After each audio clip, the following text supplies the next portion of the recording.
Hello दोस्तों, स्वागत है आपका स्टडी आईक्यू में। और मैं अभिनव राज आपके लिए सितंबर महीने का बिहार स्पेसिफिक करेंट अफेयर लेकर आ गया हूँ। इससे पहले हमारे तरफ से महीने में आपको एक स्टेट स्पेसिफिक वीडियो मिलता था बिहार का, लेकिन सितंबर महीने से ये दो दो पार्ट में आएंगे, यानी कि 1 से 15 सितंबर का एक कंपाइलेशन और फिर 16 से लेके और जब मंथ एंड तक होगा इस तरीके से दो वीडियोज मिलेंगे। यानी कंटेंट जो है ज्यादा से ज्यादा आप तक डिलीवर किया जाएगा। और ऑब्वियस आप जानते हैं कि ये जो करेंट अफेयर हैं कितने इंपॉर्टेंट होते हैं जब आप प्रीलिम्स दे रहे होते हैं या फिर मेंस और इंटरव्यू में। और यहाँ पर हमारा अप्रोच रहेगा कि आप तक केवल क्वेश्चन ना लाया जाए, यहाँ पर आपके साथ पेपर कटिंग भी साझा की जाए ताकि आप और अच्छे से उसको पॉज करके पढ़ सके अगर मन हो तो, और बेहतर इंफॉर्मेशन गैदर कर सके। तो आपके सामने ये रहा पहला क्वेश्चन कि in rural Bihar the bank branches will be open in. एक बिहार सरकार के द्वारा स्कीम लाया गया है, ग्रामीण बिहार में बैंक ब्रांचेज को खोलने की अनुमति दी जाएगी। इससे फाइनेंशियल इंक्लूजन, वित्तीय समावेशन बेहतर ढंग से हो सके। किस तरीके के बिल्डिंग्स में ये ब्रांचेज खुलेंगे? पोस्ट ऑफिस के बिल्डिंग में, या पंचायत के बिल्डिंग में, या पुराने स्कूलों के बिल्डिंग्स में, या इस तरीके के मोबाइल व्हीकल्स होंगे यानी मोबाइल बैंकिंग सर्विस होगी, या इनमें से कोई नहीं, या एक से अधिक। अब आपको सोच के जवाब देना है और इसका करेक्ट आंसर है ऑप्शन नंबर बी, यानी कि पंचायत बिल्डिंग्स में। आ जाते हैं और हम न्यूज़पेपर के क्लिपिंग को देखते हैं। तो ये देखिए, यहाँ पर बताया गया है कि पंचायत सरकार भवनों में बैंक शाखाएं खुलेंगी। और फिर आप समझ सकते हैं कि ये कितनी अच्छी स्कीम है और किस तरीके से ये लोगों को लाभान्वित करने वाला है। ज्यादा से ज्यादा लोगों तक बैंकिंग सर्विसेज जो है वो डिलीवर की जा सके, पहुंचाए जा सके। आगे बढ़ते हैं और ये जो दूसरा सवाल है कि बैंक टू पीपुल रेशियो क्या है इंडिया में, यानी कि कितनी आबादी पर आपको एक बैंक देखने को मिलता है ऑन एन एवरेज। हालांकि शहरों में बैंकों का जो डेंसिटी है या कह लें कि संख्या अधिक होती है, कम ही आबादी पर एक बैंक देखने को मिल जाता है, कम ही आबादी पर एटीएम देखने को मिल जाता है। लेकिन ग्रामीण भारत में ये थोड़ा संख्या ज्यादा हो जाता है, अधिक लोगों पर एक बैंक की सुविधा मुहैया कराई जाती है। तो ओवरऑल आपसे पूछा जा रहा है कि क्या रेशियो है? 20,000 लोगों पर एक बैंक ब्रांच, या 11,000 लोगों पर एक बैंक ब्रांच, या 1 लाख लोगों पर एक बैंक ब्रांच, या 1,000 लोगों पर एक बैंक ब्रांच है, या ऑप्शन ही इनमें से कोई नहीं, या एक से अधिक। तो यहां पर इसका सही जवाब है ऑप्शन नंबर बी, यानी कि 11,000 लोगों पर एक बैंक ब्रांच। ये एवरेज है इंडिया में। इस न्यूज़पेपर के ही क्लिपिंग को देखिए, इस जगह पर बताया गया है कि ऑल इंडिया के लिए ये जो फिगर है वो है औसत 11,000 की आबादी पर एक बैंक शाखा। लेकिन बिहार में अभी के लिए ये रेशियो जो है इससे पुअर है और ये है करीब 16,000 की आबादी पर एक बैंक शाखा।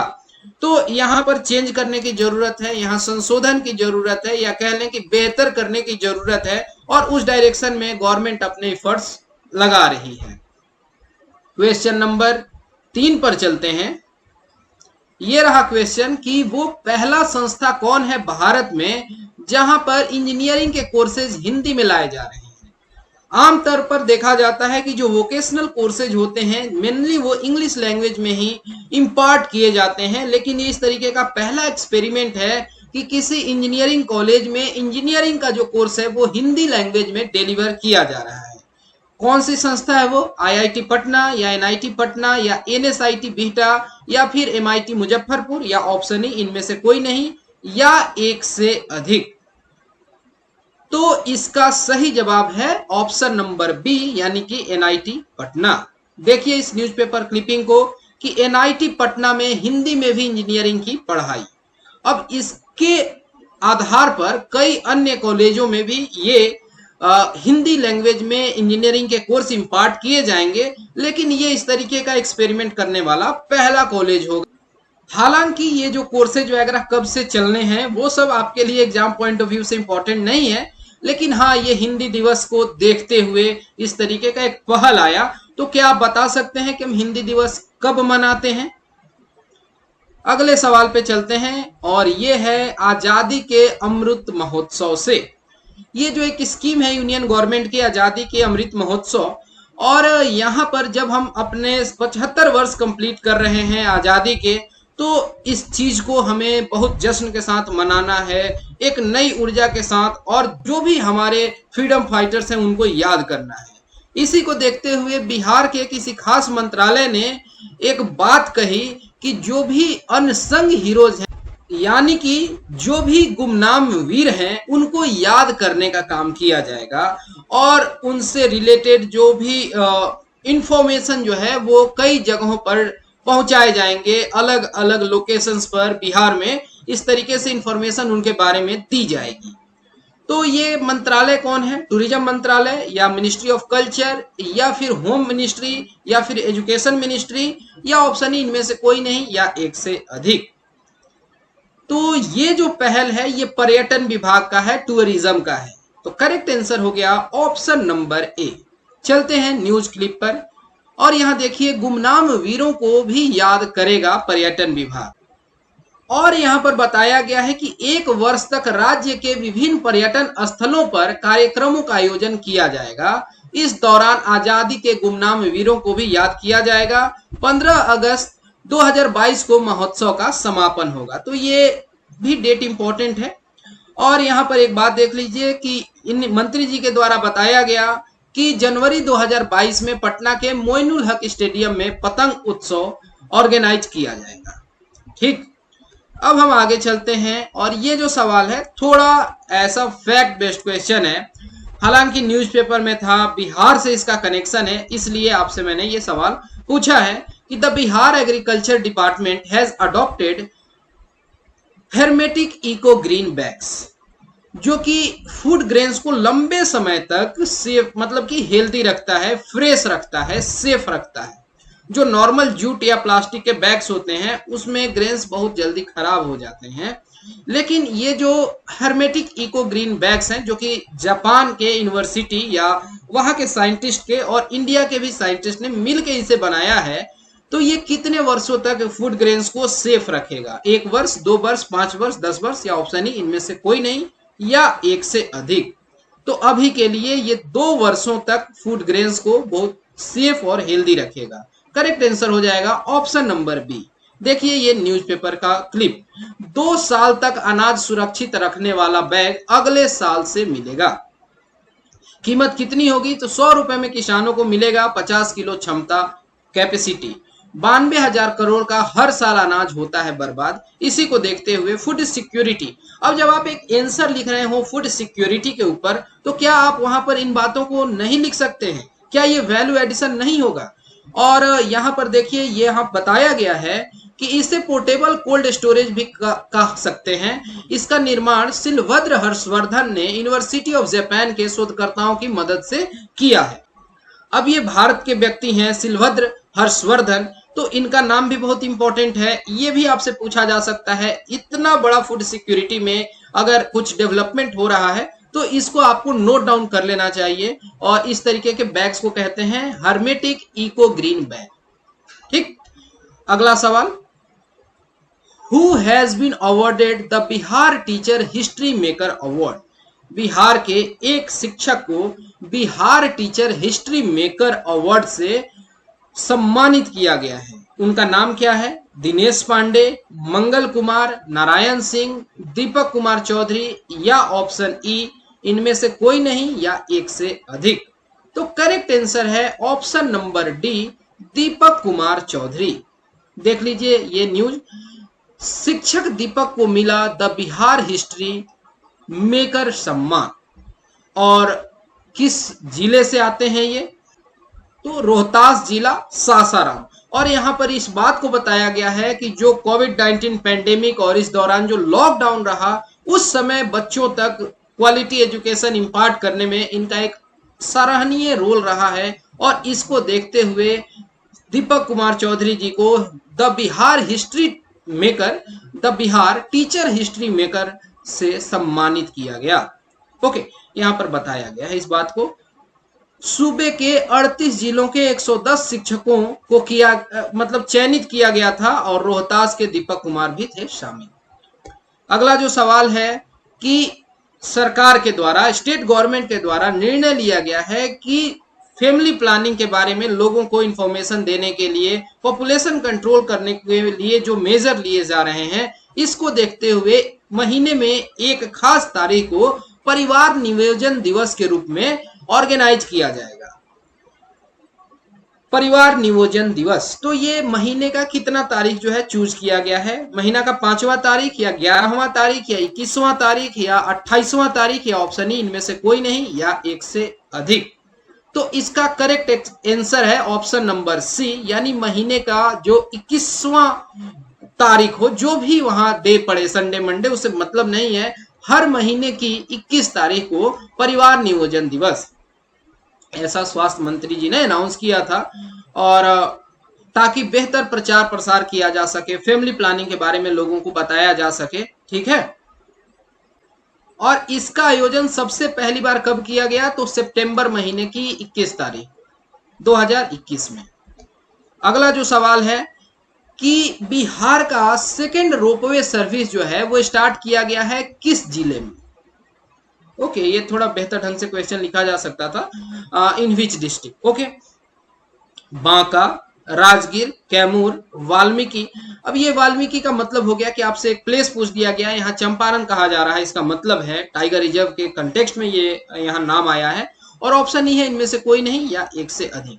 सवाल ये भी आ जाता है कि बिहार का पहला रोपवे सर्विस कौन है? तो वो बिहार के नालंदा डिस्ट्रिक्ट का राजगीर में जो रोपवे सर्विस है। लेकिन दूसरा न्यूज में रहा, सुर्खियों में रहा, करेक्ट आंसर है ऑप्शन नंबर ए, बांका। अच्छे से समझना बहुत जरूरी है, इसको हम अच्छे से समझेंगे, न्यूज़पेपर को देखते हुए समझेंगे। लेकिन उससे पहले एक सवाल देख लें कि मंदार हिल्स जो है ये रिलीजियस प्लेस है, उसका कनेक्शन किस फेथ के साथ है? किस धर्म के लोग जो हैं मंदार पर्वत को विजिट करते हैं, वहां जाकर पूजा करते हैं, और ये मंदार पर्वत भी बांका में है। हिंदुइज्म, जैनिज्म, शफा, बुद्धिज्म या ऑप्शन ई इनमें से कोई नहीं या एक से अधिक।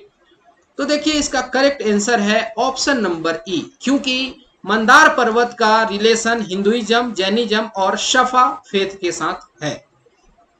चलते हैं न्यूज़पेपर क्लिपिंग पर, और आप यहां देख पा रहे हैं कि मंदार में आज से शुरू होगा बिहार का दूसरा रोपवे। अब डेट बहुत इंपॉर्टेंट नहीं है कि कितने तारीख से शुरू होना है, लेकिन हाँ ये इंपॉर्टेंट है कि मंदार पर्वत कहाँ है? तो बिहार के बांका जिला में, यहां बता दिया गया है। और जो मैंने आपसे बात पूछी कि किन किन फेथ से इसका कनेक्शन है, तो 3 धर्म का यह संगम स्थल है। यहाँ इस बात को बताया गया है कि सनातन हिंदू, जैन और शफा धर्म के मानने वाले श्रद्धालु संगम, ये मतलब इंपॉर्टेंट प्लेस है, ये आप जान गए।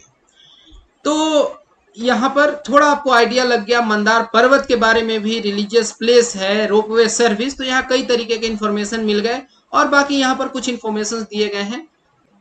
अगला सवाल कि बिहार गवर्नमेंट है set a target for what % of green cover in next 1 year, कि अनाउंस किया गया बिहार सरकार के मंत्री जी के द्वारा कि अगले 1 वर्ष में हम ग्रीन कवर को, यानी कि हरित आवरण को बढ़ा लेंगे और बढ़ा के इतना % कर देंगे।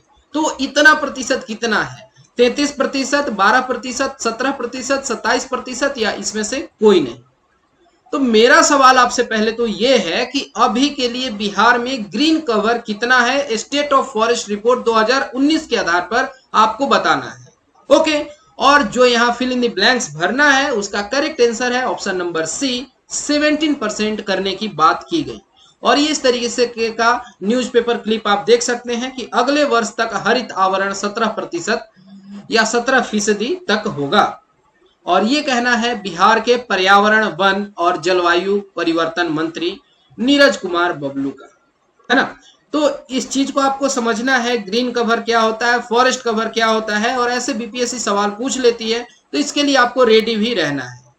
क्वेश्चन अगला ये रहा कि वेयर इज ओढ़नी डैम लोकेटेड इन बिहार, कि बिहार में ओढ़नी डैम कहाँ लोकेटेड है? कैमूर में, बांका में, रोहतास में, मोतिहारी में या ऑप्शन ई इनमें से कोई नहीं या एक से अधिक जगहों पर। तो बिहार के बांका, अभी जो हम न्यूज़पेपर की क्लिपिंग देख रहे थे रोपवे सर्विस वाली, वहां पर मंदार पर्वत का जिक्र जो आया था, तो वहीं पर ओढ़नी डैम भी है। तो इसका सही जवाब हो गया ऑप्शन नंबर बी, बांका। यहां पर देख सकते हैं, यहां पर इस बात को बताया गया है कि ओढ़नी डैम के बीचों बीच टापू पर करीब 1 घंटे रुके चीफ मिनिस्टर। यानी जब आपसे नदियों के बारे में, झील के बारे में, तालाब, तड़ाग, सरोवर के बारे में पूछा जाता है, तो यहां पर न्यूज पेपर में रहने की वजह से ओढ़नी डैम थोड़ा इंपॉर्टेंट हो जाता है। अगला सवाल कि which state has top the list of missing children? West Bengal, Uttar Pradesh, Haryana, Andhra Pradesh या ऑप्शन ई इनमें से कोई नहीं या एक से अधिक? तो देखिए, इस सवाल का जवाब तो हम देखेंगे, लेकिन आज से 2-3 वर्ष पहले के बीपीएससी का एक सवाल मुझे याद आ गया, जहां पर कहा गया था कि इंडिया में किस राज्य में सबसे अधिक बेगर्स हैं, यानी भिखारियों की संख्या किस राज्य में सबसे अधिक है, और उसमें एक ऑप्शन था बिहार। और बहुत सारे लोग जो है बहुत आराम से सोचे बिहार ही होना चाहिए, बिहार होना चाहिए, और इस तरीके से उसे बिहार ऑप्शन टिक कर दिए, बट उसका करेक्ट आंसर जो है वेस्ट बंगाल था। तो कहने का ये मतलब है कि स्टेट स्पेसिफिक कोई क्वेश्चन है तो ऐसा नहीं है कि बिहार ही करेक्ट आंसर होगा, इस बात को भी समझना है। हालांकि इस सवाल का सही जवाब ऑप्शन नंबर ई है, क्योंकि सबसे अधिक बच्चे अगर मिस हो रहे हैं तो उस सूची में टॉप किया है बिहार। तो ये तो निगेटिव रैंकिंग हो गई। ये देखिए न्यूज़पेपर क्लिपिंग कि देश में सबसे अधिक बच्चे बिहार से गुमशुदा। तो अब ये नेशनल क्राइम रिकॉर्ड ब्यूरो के द्वारा ये सब रिपोर्ट निकाला जाता है, और यहाँ पर इस बारे में बहुत डिटेल में बताया गया है, इसको आप पढ़ सकते हैं। एक बार के लिए आप सोचिए कि अगर आप जब आगे चल के सिविल सर्वेंट बनते हैं तो किस तरीके से इन चीजों पर अंकुश लगा सकते हैं। अगला सवाल, who is first transgender constable of Bihar? तो यहाँ पर थर्ड जेंडर को रिकॉग्नाइजेशन दिया जा रहा है, इक्वल अपॉर्चुनिटीज दी जा रही हैं, और इसी को देखते हुए बिहार पुलिस के द्वारा एक बहुत ही सराहनीय कदम उठाया गया है, और यहाँ पर पहले ट्रांसजेंडर कांस्टेबल की एंट्री हुई है बिहार पुलिस सेवा में। क्या नाम है उनका? रचित राज या रचना या फिर ज्योति मंडल या मानवी? और ऑप्शन ई है इनमें से कोई नहीं या एक से अधिक। तो करेक्ट आंसर है ऑप्शन नंबर ए, रचित राज। यहाँ पर देख लीजिए, तेलंगाना टुडे में ये न्यूज छपा भी था कि Bihar police recruits first transgender constable, और ये पूरी न्यूज थी, बट नाम इंपॉर्टेंट है, कई बार ऐसे जगहों पर नाम पूछ लिए जाते हैं। अगला सवाल है कि वो कौन सा स्टेट है जो टॉप किया है फूड सेफ्टी इंडेक्स 2021-22 में? अब इस पर कई तरीके के सवाल हो सकते हैं कि फूड सेफ्टी इंडेक्स किसके द्वारा पब्लिश किया जाता है, तो वो किया जाता है FSSAI के द्वारा, ओके, यानी कि food safety and standards authority of India के द्वारा। लेकिन यहाँ पर सवाल ये है कि 2021-22 के इंडेक्स में टॉप कौन किया है? तो यहाँ टॉप पर रहा गुजरात, और गुजरात का ओवरऑल जो स्कोर रहा वो रहा 75 पॉइंट। और बड़े राज्यों की सूची में सबसे नीचे कौन रहा, लोवेस्ट पोजीशन पर कौन रहा, तो वो रहा बिहार। ये भी इंपॉर्टेंट है।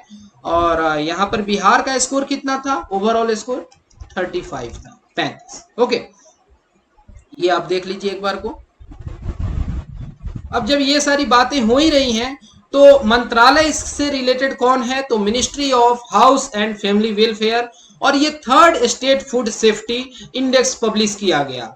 19 मोबाइल टेस्टिंग वैन्स जो हैं वो फ्लैग ऑफ किए गए थे अलग अलग जगहों पर जाके टेस्टिंग करने के लिए। डेवलप किया गया है ये टेस्ट FSSAI के द्वारा, और इसमें जो पैरामीटर इंक्लूड किया गया है तो ह्यूमन रिसोर्स इंस्टीट्यूशंस के डेटा, जो कंप्लायंस है, फूड टेस्टिंग के लिए इंफ्रास्ट्रक्चर और सर्विलांस, ट्रेनिंग, कैपेसिटी बिल्डिंग और कंज्यूमर एम्पावरमेंट, इन चीजों पर विशेष फोकस है। सबसे पहला जो फूड सेफ्टी इंडेक्स जो जारी किया गया था वर्ष 2018-19 के लिए किया गया था, और इसके साथ ही first ever world food safety day मनाया गया था 7 जून 2019 को। अगला सवाल, question number 22, which conservation site from Bihar has been selected among 14 global conservation assured tiger standards, जिन्हें बाघ रक्षक कहा जा रहा है? अब एक सवाल तो यही हो सकता था कि इंडिया से टोटल कितने टाइगर रिजर्व्स को चूज किया गया है या कंजर्वेशन साइट्स को, तो सही जवाब 14 होगा। उसमें बिहार का एक कंजर्वेशन साइट है, वो कौन सा है? कैमूर वाइल्ड लाइफ सेंचुरी, या फिर उदयपुर, या फिर वाल्मीकि टाइगर रिजर्व, या नागी, या फिर ऑप्शन ई इनमें से कोई नहीं या एक से अधिक। बिहार में एक टाइगर रिजर्व जो है वाल्मीकि टाइगर रिजर्व, और दूसरा जो है वो बनने की श्रेणी में है कैमूर टाइगर रिजर्व, मतलब वो अब डेजिग्नेटेड है ही।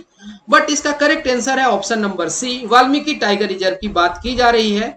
और आप इस पेपर क्लिप को देखिए कि वीटीआर यानी वाल्मीकि टाइगर रिजर्व को मिला जैव विविधता पुरस्कार, और यहाँ पर ये बात बताई गई है।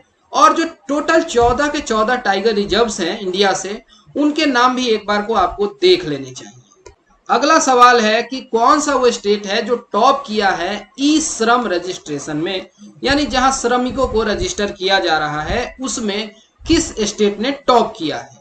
झारखंड, ओडिशा, बिहार, महाराष्ट्र या ऑप्शन ई इनमें से कोई नहीं या एक से अधिक।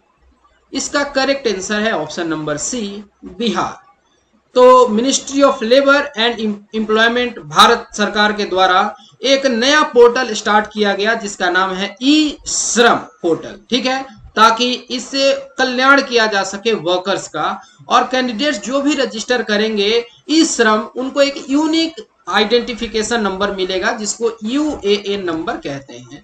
और इसी को देखते हुए यहाँ पर जो सबसे अधिक रजिस्ट्रेशन हुए वो बिहार के मतलब कि वर्कर्स के द्वारा किए गए। अगला सवाल, Bihar has entered an agreement for electricity power exchange with, यानी इलेक्ट्रिसिटी पावर एक्सचेंज एक ऐसा मैकेनिज्म होता है कि जब हमारे पास एनर्जी सरप्लस होगा हम आपको देंगे, और जब आपके पास सरप्लस होगा तो आप हमें दोगे। ये बिहार अग्रीमेंट किया है किसी कंट्री के साथ या किसी स्टेट के साथ? किसके साथ? झारखंड, नेपाल, भूटान, वेस्ट बंगाल या ऑप्शन ई इनमें से कोई नहीं या एक से अधिक। इसका करेक्ट आंसर है ऑप्शन नंबर बी कि बिहार ने ये जो अग्रीमेंट है इस तरीके का सीजनल पावर एक्सचेंज वो नेपाल के साथ किया है। यहाँ पर इंडियन एक्सप्रेस का आप आर्टिकल देख सकते हैं, Nepal proposes mutual seasonal power exchange with Bihar. और ऐसे सवाल बहुत ऑब्वियस हैं पूछे जाने करेंट अफेयर में, तो इस न्यूज को भी आप अच्छे से कवर कर लेंगे, एडिशनल इंफॉर्मेशन भी इसके बारे में आप ले लेंगे। अगला सवाल, which district of Bihar has given the stubble management model. Stubble management मतलब पराली को किस तरीके से मैनेज करना है, पॉल्यूशन में ना कंट्रीब्यूट हो, उसका मैक्सिमम यूटिलाइजेशन किया जा सके।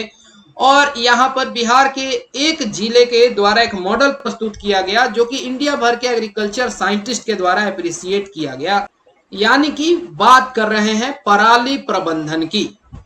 रोहतास, मधुबनी, भागलपुर, भोजपुर या ऑप्शन ई इनमें से कोई नहीं या एक से अधिक। तो इसका सही जवाब है ऑप्शन नंबर ए, रोहतास। देख लीजिए इस न्यूज आइटम को, पराली प्रबंधन के रोहतास मॉडल का विस्तार पूरे राज्य में होगा। और इस मॉडल को भी समझ लेना जरा जरूरी है आपके लिए, आप अच्छे से देख लें। तो इस मॉडल की सबसे खास बात यह है कि इससे फार्मर्स की इनकम बढ़ेगी, एक तो इन्वायरमेंट सेफ एंड साउंड रहेगा, और साथ ही साथ जो सॉइल की प्रोडक्टिविटी है वो भी बढ़ रही है। इसके बहुत सारे फायदे हैं। तो इस तरीके से हमने सितंबर माह के कुछ इंपॉर्टेंट न्यूज आइटम्स को देखा जिनसे बहुत तरीके के सवाल बन सकते हैं, या अगर इन इंफॉर्मेशंस को आप अपने साथ रखते हैं तो फिर क्वेश्चंस को कॉर्नर करने में आपको सहूलियत भी होगी। और मैं उम्मीद करता हूं कि इस स्पेसिफिक वीडियो में अब आपके लिए कोई कंफ्यूजन नहीं रह गया होगा। लेकिन फिर भी अगर आपके मन में कोई दुविधा है, कोई संशय है, तो आप बेहिचक इन नंबर्स को कांटेक्ट कर सकते हैं। और फिलहाल इस वीडियो में इतना ही। Thanks for watching and have a